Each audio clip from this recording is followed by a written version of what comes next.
এলাকাবাসী আপনারা দেখেন, এই যে পুলিশ এবং র্যাবের সাথে আমাদের প্রায় 2 ঘন্টা সংঘর্ষ হয় এবং সর্বশেষ যারা সারেন্ডার করতে বাধ্য হয় আমাদের কাছে, বরিশাল বিশ্ববিদ্যালয়ের ছাত্রদের কাছে তারা সারেন্ডার করেছে। আপনারা দেখেন এখন চলে যাচ্ছে, আমাদের উপর টিয়ার শেল নিক্ষেপ করেছে, রাবার বুলেট নিক্ষেপ করেছে।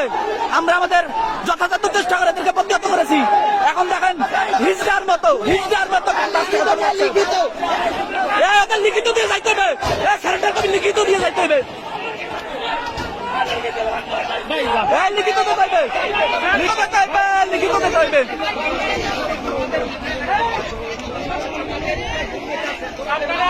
আপনারা দেখেন সাধারণ শিক্ষার্থী এমন ভাবে প্রতিরোধ করেছে, অভিযানদের শক্তি আপনারা দেখে রাখেন, এরা আমাদের কাছে সারেন্ডার করেছে, মাপ চেয়েছে।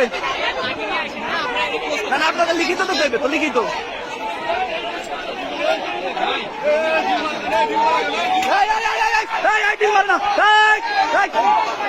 ডিল মারবে না, ডিল না, ডিল না। আপনাদের ফ্যামিলিতে কোটা নাই, অনেকের ফ্যামিলিতে কোটা নাই, অনেকের ফ্যামিলিতে কোটা নাই। হ্যাঁ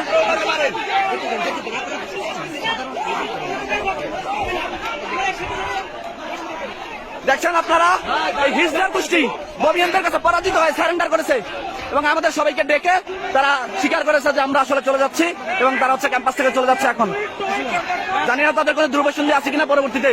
আপনারা দেখেন এই যে সবাই এবং এলাকাবাসী, বিশেষ করে বরিশাল বিশ্ববিদ্যালয় অঞ্চলের যে এলাকাবাসী,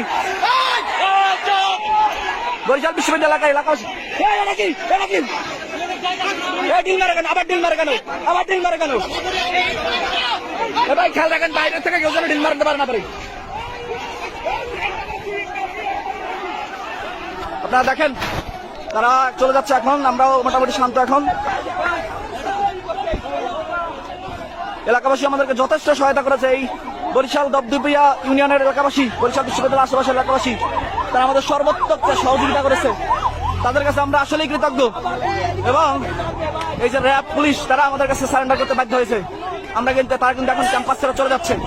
তারা প্রায় দীর্ঘ 2 ঘন্টা টিয়ার শেল এবং রাবার বুলেট নিক্ষেপ করেছে। আমরা সবগুলোই তাদেরকে প্রতিহত করেছি। এখন তারা চলে যাচ্ছে।